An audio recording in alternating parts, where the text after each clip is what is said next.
Hello, church. Welcome to Proverbs chapter 8 and chapter 9. I want to drop a couple of nuggets of wisdom kind of in your plate for you to digest together with the Lord and talk to Him about. And I'm not going to give you all the questions that you might ask, but I would encourage you to not let this time with the Lord slip away without you asking Him a question. And it could be in regards to any one of the things that I mentioned here. And there's so many things we could ask the Lord. So think about one of those things, ask the Holy Spirit which one it is that He wants to talk to you about, and then ask Him a question that invites His response, and then engage with Him from there. For instance, in chapter 13 of chapter 8, verse 13, there's a couple things that stand exactly in opposition to wisdom. Wisdom hates pride. In other words, wisdom and unteachable people do not relate. They do not mix. James 4 says God opposes the proud but gives grace to the humble. Wisdom and arrogant people who think they're better than others, they do not mix. Romans 12 reminds us that we ought not to think of ourselves more highly we shouldn't think of ourselves more highly than we ought to. And then wisdom and evil behavior don't mix. 1 Corinthians 13 says love rejoices with the truth but does not delight in evil. They don't mix. God's ways don't mix with evil behavior.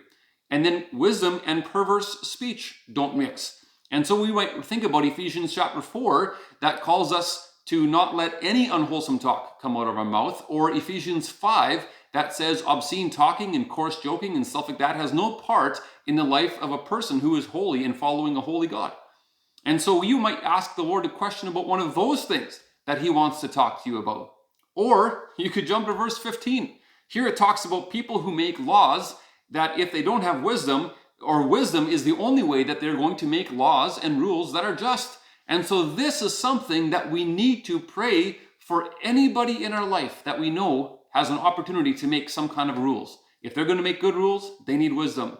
This pertains to any political leader. Doesn't matter if they're your favorite political party or not. They all need biblical, godly wisdom, and few practice it.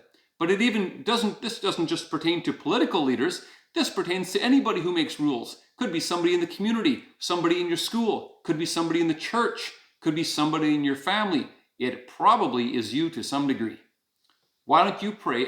You could ask the Lord who to pray for. Who would He like you to pray and ask for wisdom for, like this would suggest? If you go down to verse 22 to 31, these verses make a really bold statement.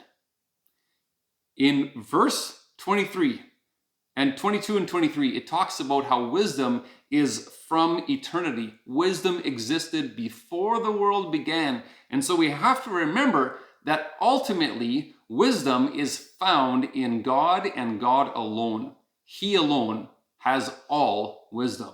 An important thing to understand, and don't forget it. In chapter 9, in verse 7 and 8, here are some more verses that we could park on, and much could be said about how we receive a rebuke. If we look at verse 7 and 8 there, or even verse 9, how we receive a rebuke is an art that we need to talk about some more.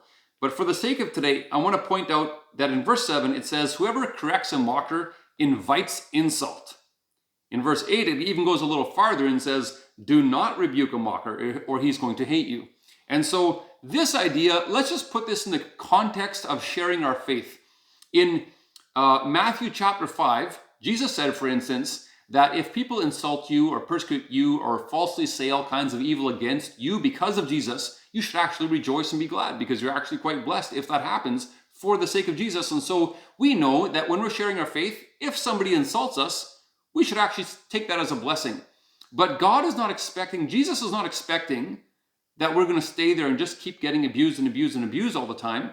He's actually expecting that we get an insult, but when you have been insulted and we're not making any territory there, you're okay. It's okay to not pursue that person. You're actually allowed to go on to the next person and keep on planting seeds for Jesus by telling people about the gospel. But if they just scoff at you, that's what the definition of a mocker is: somebody who scoffs or scorns. It's a little bit like, if you didn't want words to articulate it, you could almost hear somebody's eyes roll and a bit of a whatever, and they want to walk away.